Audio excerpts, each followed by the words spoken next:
Hello students, welcome in BBVN online class. Last class में हमने chapter 5 के मुहावरे किए थे। हमने मुहावरे का जो क्वेश्चन है वह किया था। आज हम उसी चैप्टर का यानी कि चैप्टर 5 दोस्त की पोशाक का हम नेक्स्ट क्वेश्चन करेंगे। कौन है कैसा, ये भी आपके बुक का ही है। इसमें दिया हुआ है नसीरुद्दीन एक भड़कीली अचकन निकाल कर लाए। अब देखिए, अचकन यहाँ संज्ञा शब्द है और भड़कीली इसकी विशेषता है, यानी कि ये विशेषण है। इसी तरह देखिए, भड़कीली शब्द बता रहा है कि अचकन कैसी थी, यानी कि उसकी वह कैसी थी, भड़कीली थी। कहानी में से ऐसे ही और शब्द छांटो जो किसी के बारे में कुछ बताते हों। उन्हें छांटकर नीचे दी गई जगह में लिखें। अब देखिए, देखें कौन सबसे ज़्यादा ऐसे शब्द ढूंढ पाता है। आपको इन रिक्त स्थानों में ऐसे शब्द भरने हैं। जैसे यहाँ पे एक और दिया हुआ है पुराना दोस्त, तो यहाँ पे दोस्त जो है वह संज्ञा है और पुराना उसकी विशेषता है। इसी तरह के कुछ शब्द आपको चैप्टर में से छांटने हैं जो संज्ञा के साथ उसकी विशेषता भी बता रहे हैं। आपने संज्ञा और विशेषण दोनों पढ़ लिए हैं, मैंने आपको पढ़ाए थे, तो उसी का इस्तेमाल करना है। मैं आपको यहाँ पे वह नहीं बताऊँगी, आपको खुद चैप्टर में से छांटने हैं। 2 शब्द, 3 शब्द, 4 शब्द, जितने भी आपको आते हैं, समझ आते हैं, चैप्टर को पूरा रीड करेंगे और वे शब्द छांट कर यहाँ लिखेंगे। Okay okay.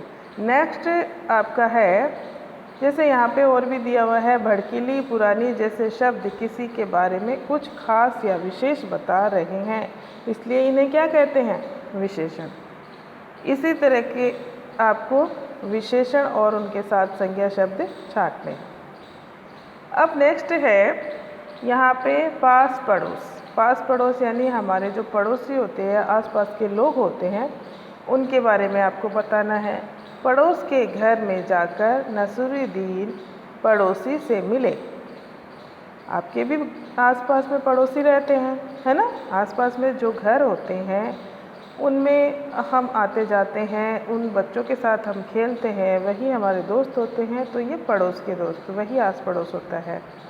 हमारे घर के आसपास का जो एरिया है उसे आस पड़ोस कहा जाता है। तुम अपने पड़ोसी बच्चों के साथ बहुत से खेल खेलते हो, पर क्या तुम उनके परिवार के बारे में जानते हो? चलो दोस्त के बारे में और जानकारी इकट्ठी करते हैं।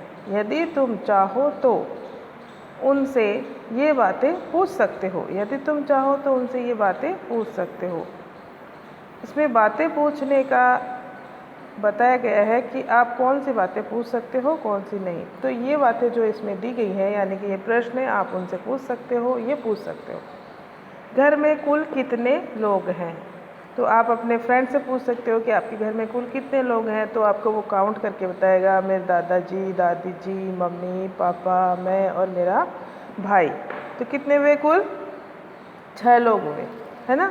इसी तरह से अगर उनके घर में चाचा चाची और भी रहते हैं तो आप उनके बारे में भी लिखेंगे।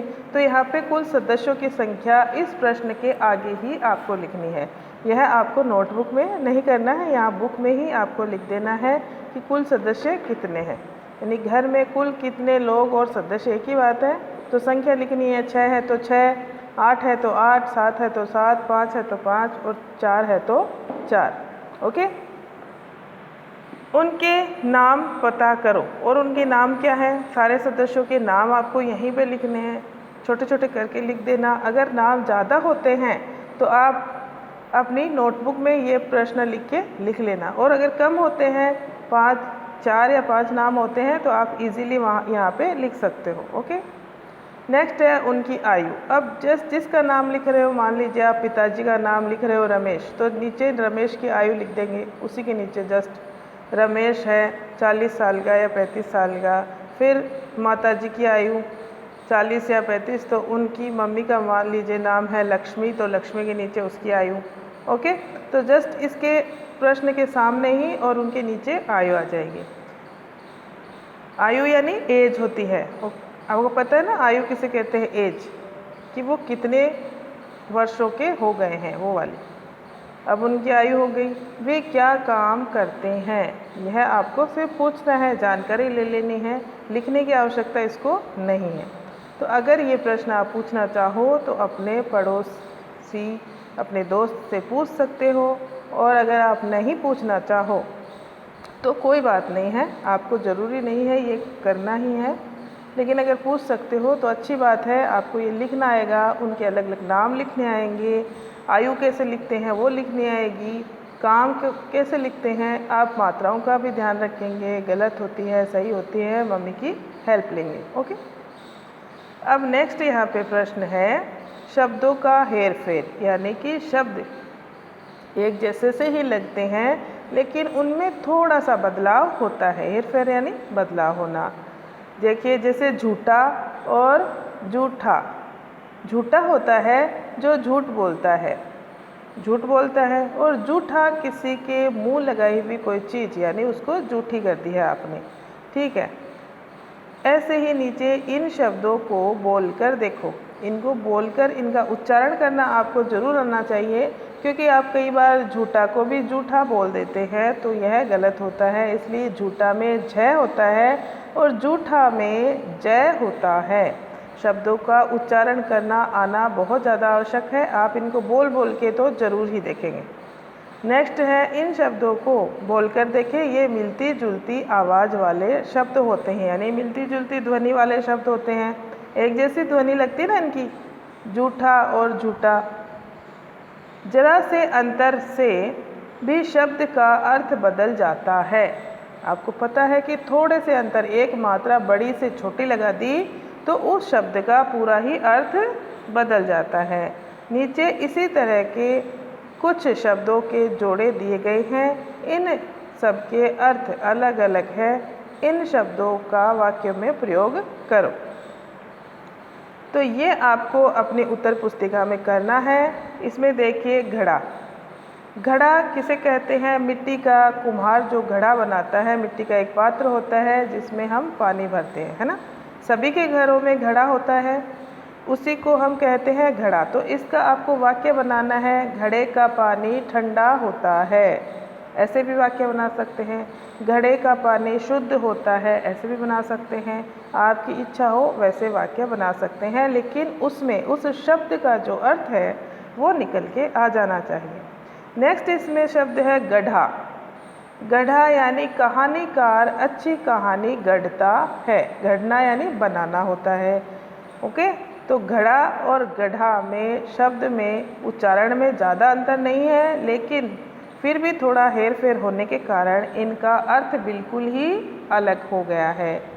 ऐसे ही नेक्स्ट शब्द है घूम और झूम। घूमना, हम कहीं घूमने निकलते हैं तो इसमें वाक्य आप बना सकते हो कि सुबह हमें घूमना चाहिए, या फिर सुबह जल्दी उठ के घूमना चाहिए। या वाक्य बना सकते हो खाना खाने के बाद 100 कदम घूमना चाहिए। इसी तरीके से झूम, तो बच्चे के जब प्रथम स्थान आया, कक्षा में बच्चे के प्रथम स्थान आया तो वह खुशी से झूम उठा, खुशी से झूम उठा। तो झूम और घूम दोनों का अर्थ अलग है। इस तरह से आप अपने शब्दों में भी वाक्य बना सकते हैं। आवश्यकता नहीं है कि जो मैंने बताए हैं वही वाक्य आप लिखेंगे। नेक्स्ट है राज और राज। राज का अर्थ होता है राज्य करना, यानी सरकारी चीज़ें भी हो सकती है। राजकार्य जिसको हम बोलते हैं सरकारी कार्य, ठीक है।